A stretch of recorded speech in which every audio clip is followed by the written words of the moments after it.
Now, this really hit home with me as I was reflecting on this, because I would ask you, who are the people that our world, our culture, honors?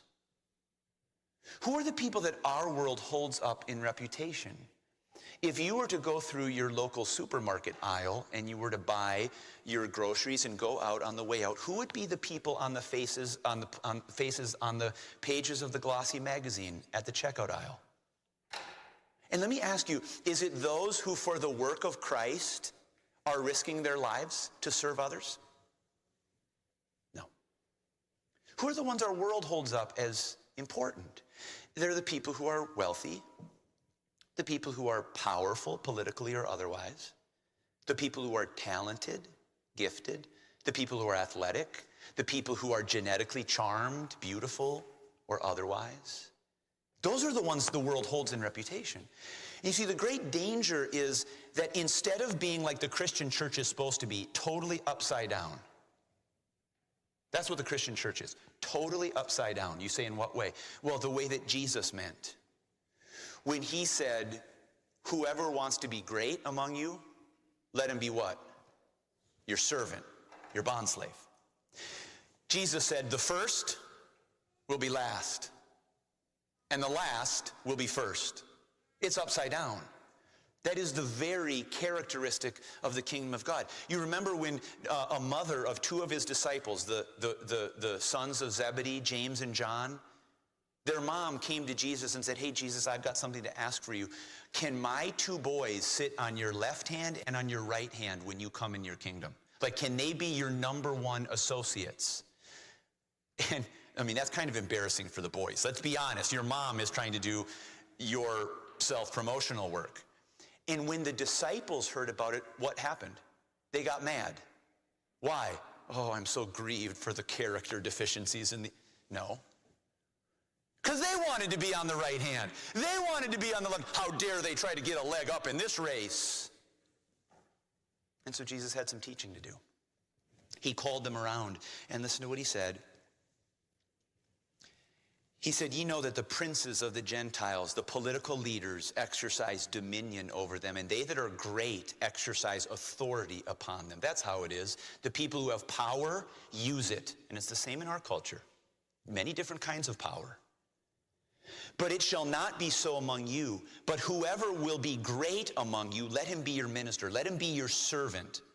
And whosoever will be chief, number one among you, let him be your servant, even as the Son of Man came not to be ministered unto, but to minister. He did not come to be served, but to serve, and to give his life a ransom for many. Totally upside down. Who are the chief? Who are the best? Who are those who are the greatest? And this is the reality that all of us are called to confront in a world that knows nothing of this upside down kind of life. And the danger is that in our 21st century Christian church, we begin acting just like the world, even in our churches. Who do we begin elevating and exalting in our churches? The people who have gifts. You know, friends, you should not exalt a pastor or preacher anywhere, not just here, anywhere, because he is gifted at putting a sermon together. Because I'll tell you, unsaved people, people who know nothing about the life of Christ, can put together very good sermons, very gifted. They have preached and done it very persuasively.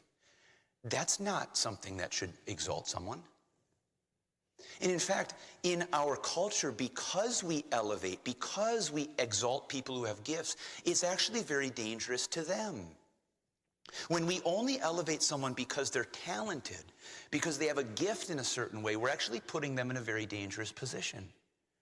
I was really just hit when I realized, many of you know the very tragic story of Ravi Zacharias. Ravi Zacharias, one of the great Christian apologists who has put out many wonderful things. It only came out after his death that he was actually living in a way that was totally contrary to the gospel of Christ, manipulating women into immorality in all these ways that were absolutely just fundamentally hostile to what he was teaching, a total double life.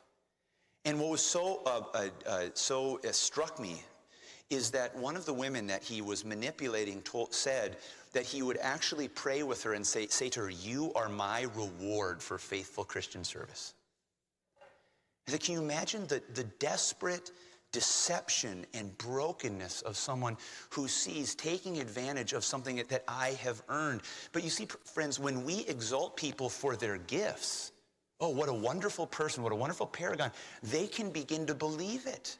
And it actually places them in a position of this kind of pride that is so deadly. This is, I think, one reason why Peter tells us in 1 Peter chapter 5, he says, you elders, you church leaders, you pastors, he says, don't be lords over God's heritage. Don't lord it over people. You're not above people in this sense, in this kind of exaltation above them. He says, you be examples to the flock. What a powerful thing that is. That those who have positions of authority and influence in a church do not see themselves as being exalted in a particular way, but see themselves first as being servants in that way. Who are we to hold in esteem? Who are we to hold in reputation? It is not first those who are known by their gifts or by their authority. It is certainly not those who are known, like in some churches, for their wealth. In the churches around, who you find a man who's got a lot of money in the church and you make sure he's a deacon. That's not the Bible way. It's not the Bible sense. No. This man, Epaphroditus, is being held in reputation. Why? Because for the work of Christ he was nigh unto death, not regarding his life to supply your lack of service toward me. And you know, friends, it's so true in Christian churches as it is in many other things. Look at the example of those who are held in reputation in the church, and you'll know what the church values. You'll know what it does. I was talking to law students recently. I've been doing some recruiting for my law school, and I was for my law firm. And I was telling law students they're confronted with so many choices of law firms that they could pursue a job with. And I've been telling them recently. I said, you'll hear a lot about the culture of a law firm. What matters to a law firm. Law firms always want to hold themselves. We're so community-minded. We're so public interested. We're all of this. But I said, do you know how you can actually tell? Look at the people who succeed in the firm and look at what they do. And that's what their value is. That's what their culture is. If a law firm holds themselves up as, oh, we give our services, we do pro bono work all over the place, look at the people who succeed. If they don't do it, then the firm doesn't value it. Because the culture of a place is recognized by who is honored and valued for what they do. And in the same way, Straitgate Church and every other church should be a church that values what Christ values. Not first gifts, not first abilities, not first resources, but honors and values service. Service to others for the work of Christ that does not first seek to elevate up the ladder, but shows a humble love to go to the very bottom of the ladder. And this is exactly now what we see here in verse 30 as we close. He says, he was near unto death, regarding his life, to supply your lack of service toward me. And I want you to make sure you understand what Paul's saying. He's not criticizing your lack of service to me. He was there. No, these people were 700 miles away from him. He wasn't expecting all of them to come and serve him. Do you see what he's saying? He's saying, I want you to honor him because he's doing what you cannot do. He is standing in your place to show love to me. He is your delegate to me. And I said, do you know that's what's happening every single week at this church? By so many of you? You are standing in on behalf of the church in serving others in ways that your pastor can't, that your church leaders can't. I was just thinking about this recently. We have the Lord's Supper here. We have the Lord's Supper consistently here week after week. How do those elements, how are just the bread and the juice here every week? I'm not doing it. Someone is. Thank you, Sister Sheila. Every week, just humbly behind the spotlight doing that.